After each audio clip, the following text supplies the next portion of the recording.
And next, ladies and gentlemen, we have the company representatives to address us. These companies have been very supportive for the WDA programs. First, let us invite Mr. Shivanu, the CEO and co-founder of TIMI. Mr. Shivanu, please.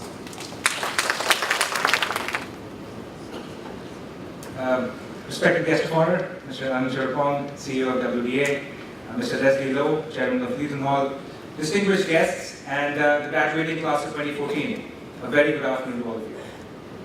I'm extremely honored to share this joyous moment with you, which marks the beginning of what I'm certain will be a very rewarding and successful career for all of you. I know the journey to get inside this room and be part of a graduating class is not easy. It comes after long days, perhaps nights, of learning new things, of working together and applying them and mastering them. And I congratulate each and every one of you for the determination, the hard work and grit that is required to make it through and be part of this graduating class. So well done for that. I will today share my experience with the NICF program as my company, TIMI, participated in it and really talk about what went through and what were the kind of benefits that we saw. Let me give you a brief background about TIMI itself. We are a Singapore-based company. We were a young company. We were founded in 2011. We build online social learning platforms that aims to make learning more engaging, collaborative, accessible. And our intent really was to have TIMI as a platform that can be used for education institutes across the world and really make Singapore proud as being part of it. When we looked at sort of the NICF program, and as a startup CEO, the biggest challenge that I face really is building a good team. Because if you think about it, the equation is very simple. If I have a very good team, I have the ability to solve bigger challenges, and hence I have the ability to attract and retain good customers. So overall, the ability to build a good business stems from a good team. Of course, top talent is something that even large organizations look for, but for a startup, the impact of not having a good team is devastating.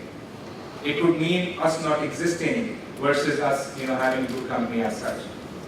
So when I looked at the NICF program itself, just from the course curriculum, you could tell that this is relevant for somebody who's looking to work in a startup environment. Not only was the curriculum very good, you could also see that the people who are delivering this curriculum are extremely experienced. One of the professors was my own professor at NUS, who was delivering one of the modules for the NICF Technopreneurship course.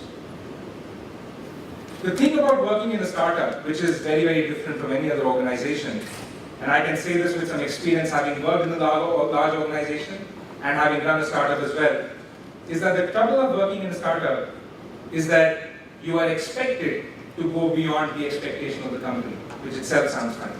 You are expected to go beyond the defined job scope that you have, and you're expected to do all of this with less resources at hand. So what the Technopreneurship module really does is it builds that appreciation in the students of this conundrum, of this challenge of being able to do more with less, which then forces the students to think about how can I solve this problem differently. And that to me was the big plus of the NICF program. And it coming from people with real experience, it meant that there was real skills delivered by people with real experience that would really help us in our organization. So when we hired Gyeok-Chin Loong, who I'm extremely thrilled to be part of the graduating class sitting today, despite knowing that he had worked in much larger organizations, was that I knew that through this program, he would be exposed to the real challenges of a startup. He would be exposed to thinking about ways in which we can go ahead and solve it. Of course, not to forget, the support of WDA, which, as part of the Ignite program, made our decision even sweeter. So thank you, WDA, for the support of the program as such. We hired Ching at a time in our company when we were just beginning to see the growth in our customer base. Our user growth was just going up, but our support process at that time was very weak. Typical startup, whoever looked free that day, we said you're the support guy for the day, and that is the way it worked. But as we started growing our business, as we had more and more customers, more and more users coming in, we knew that was a strategy that was destined to fail. And that's when Ching came in. He came in at a time where I thought, okay, he'll be coming in responsible for support and training, and my expectation was he'll be able to handle some calls and perhaps use our support ticketing system. But what we got instead was a lot more.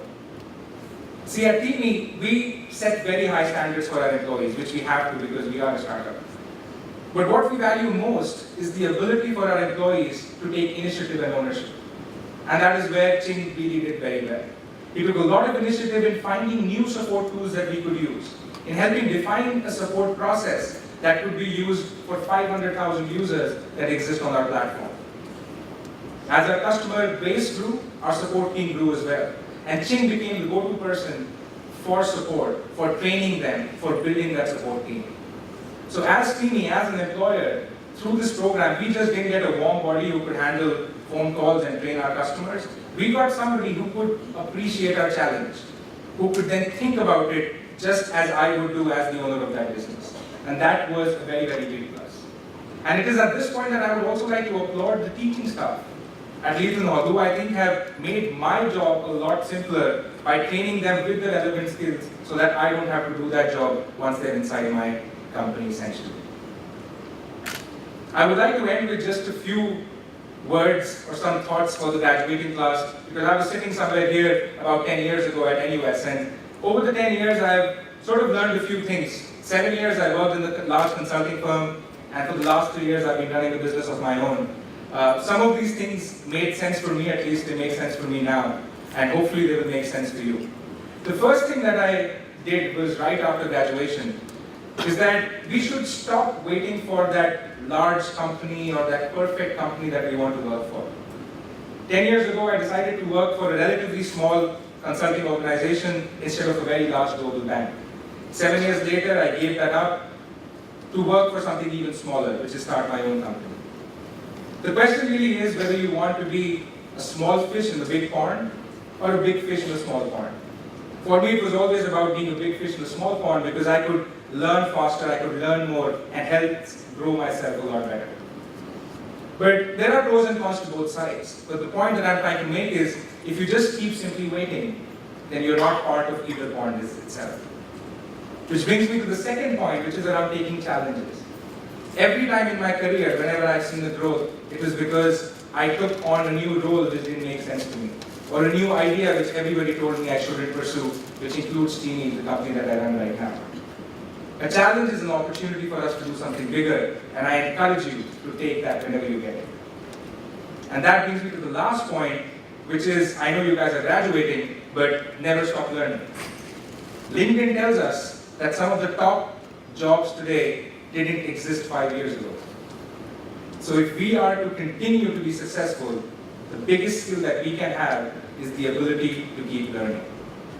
With that, I wish all of you the very best in your future and congratulate you for this amazing success that you had.